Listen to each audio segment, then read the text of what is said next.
Баршаңызға сәлем, Гүлдер әлемі каналына қош келдіңіздер. Гүлдеріміз жақсы өсу үшін, жақсы даму үшін және жақсы бутон ашу үшін біздерге осындай қарапайым үй жағдайында жасалатын, не болмаса жаңағы кәдімгі гүл сататын жерлерде сатылатын осы гүлдерге арналған түрлі тыңайтқыштардың көмегіменен күтімін жақсартып, иммунитеттерін көтеріп, дамуын, өсуін, гүлдеуін жақсартуымызға болады. Себебі гүлдердің топырағында уақыт келе тыңайтқыш азаяды.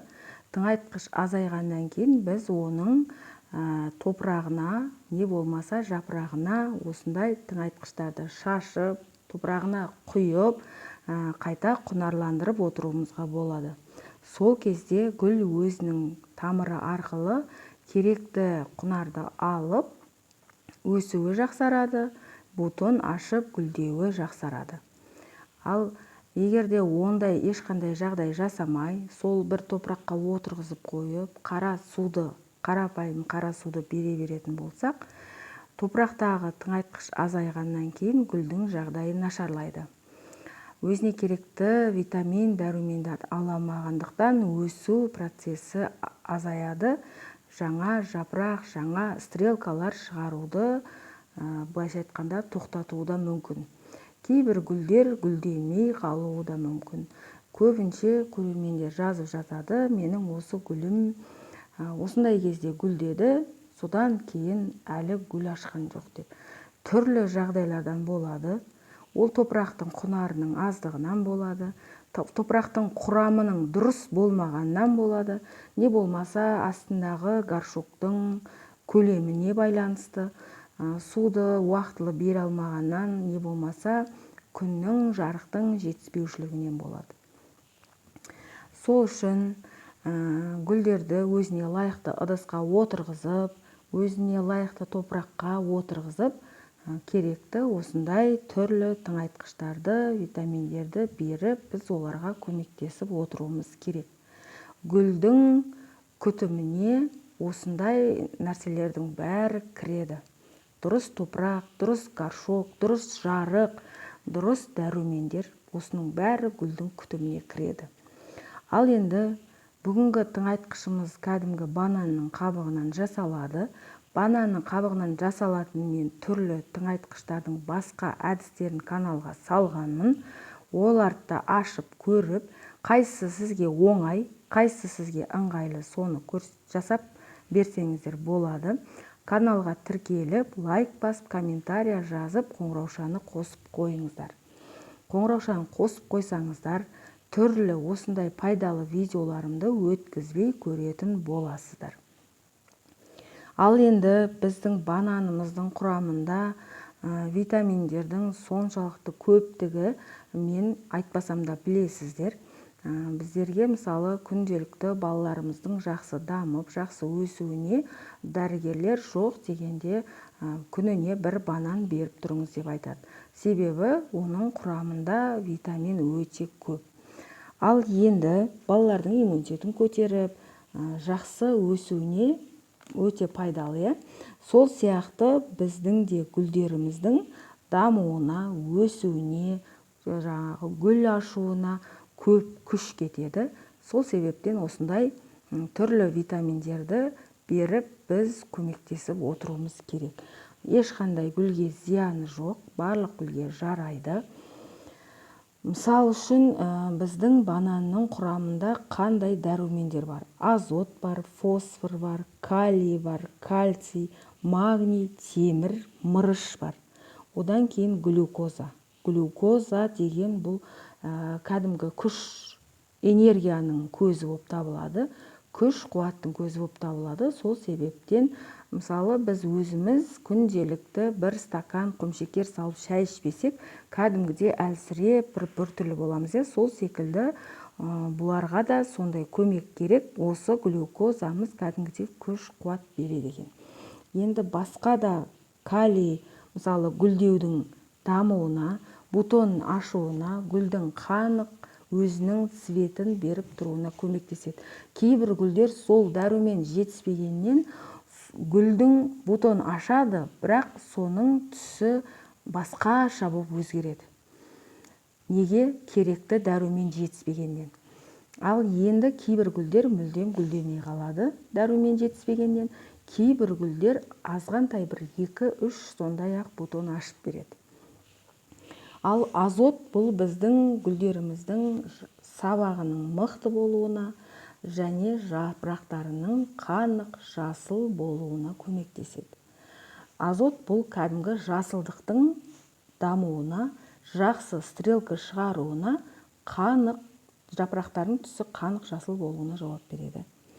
Фосфор, кальций бұлардың барлығы, темір, магний бұлардың барлығы гүлдің иммунитетін көтеріп, жаңағы фосфор тамырдың жақсы дамуына көмектеседі. Әр қайсының өзінің атқаратын қызметі бар, кәдімгі адам секілді. Мысалы, бізге де қандай да бір витамин жетіспей қалса, бізде де әртүрлі өзгерістер болады. Сол секілді гүлдерде де қандай витамин жетіспесе, сол витаминнің өзінің белгісін береді бұларда. Ал енді біз бананнан қалай тыңайтқыш дайындаймыз? Бұл тыңайтқыш 3 штук бананның кәдімгі қабығын аласыздар. Оны қатты ұсақтап емес, енді орташа турап аласыздар. Турап аласызда кәдімгі 1 литр банкіге саласыздар. 3 бананның қабығы 1 литрлік банкының жартысына жетеді. Жартысына шейін толады. Соның үстіне жылы су құясыздар. Жылы су құйып, бетін жауып 3-4 күнге бұлай шетке алып қоясыз. Ол 3-4 күннің ішінде су бананның құрамындағы бүкіл дәруменді өзі су денесіне тартып алады. Тартып алғаннан кейін кәдімгідей анау қоймалжың сондай тыңайтқыш пайда болады. Оны 3-4 күннен кейін аласыз, сүзесіз. Сүзгеннен кейін 10 литр суға жаңағы 1 литр болған тыңайтқышымызды араластырасыз. 10 литр тыңайтқыштың бәрін не істеймін? Менде 10 шалықты гүл жоқ қой деп ертең комментарияға жазасыздар. Сол үшін алдын ала айтып қояйын. Үйдегі гүлдерге тыңайтқышты бересіз. Беріп болғаннан кейін қалғанын даладағы алма талыңыз бар ма, жеміс жидектер, жаңадан өсіп келатқан көшеттеріңіз бар ма, не болмаса есіктің алдында өсіп тұрған гүлдер болсын, барлығына жарай береді, барлығына құя бересіз. Ешқандай зияны жоқ, қайта сіздің гүлдеріңіздің, көшеттеріңіздің жақсы дамуына, өсуіне, жақсы жеміс беруіне көмектеседі.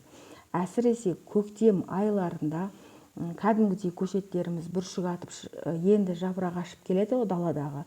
Соларға астының бәрін тармалап, енді көктемде өзінің жұмысын жасаймыз ғой, астын тамырын қопсытамыз. Сондай кездерде тыңайтқан дұрыс болады. Әсіресе тамырын босатқан кезде даладағы көшеттердің осы сүзіп алған бананның қабығын, қазіргі оны да мусорға тастамаймыз. Сол көшеттердің астына, кәдімгідей тамырының астына қопсытып, топырақтың астына көміп қоясыздар. Оған сіз су құйған сайын ол содан керекті өзіне витаминдерді алып отырады. Кейін ол жоқ болып кетеді, шіріп. Не болмаса осындай той-томалақ болсын, бізде қазақтарда той көп болады ғой, сондай жерлерде осындай бананның қабықтарын, басқа да пайдалы заттарды пакетке жинап алып, үйге әкеліп, кептіріп, турап барып кептірсеңіздер, мысалы газет болсын, мата болсын, сондайлардың бетіне қатты күннің астына емес, бір ала көлеңкеге кептіріп аласыз, құрғақ ыдыстың ішіне салып қоясыз. Сіз оны құрғақ ыдыстың ішіне салып қойған кезде ол ешқандай көгермейді, кепкен нәрсе ешқандай сасымайды, сізден ақша сұрамайды, тұра береді ол. Енді сол бананның қабығын, гүлдеріңізді көктемде пересадка жасаған кезде, топырағын ауыстырып, горшогын үлкейтесіздер ғой, тамыры симай қалған кезде. Сол кездерде осы кепкен бананның қабығын горшоктың көлеміне қарап, егер горшогыңыз 3 литрлік, 4 литрлік үлкен болатын болса, кәдімгі бір қолмен бір уыс салсаңыз болады. 2 қолмен емес, бір қолмен. Ал егерде одан кішкентай болатын болса, жаңағы туралған бананның қабығын бір 5-6 штуктан санап тұрып салсаңыздар, топыраққа тамырдың астына араластырып жіберсеңіздер, өзі біраз уақытқа дейін сол гүл содан керекті дәрумен алып отырады. Жаңағы сіздің жаңа топырақтың өзінің құнары болады. Еще бұл бананның да жаңағы кепкен қабығының су құйған сайын жібіп, өзі керекті дәруменді гүлдің тамырына беріп отырады.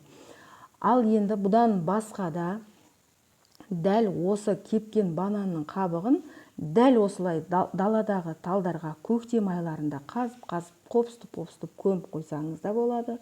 Не болмаса помидор, огурцы, сондай бір нелерді, көшеттерді әкеп, кәдімгі көшет, ол көшетті әкеп базардан алып кеп есіктің алдына егеміз ғой біз.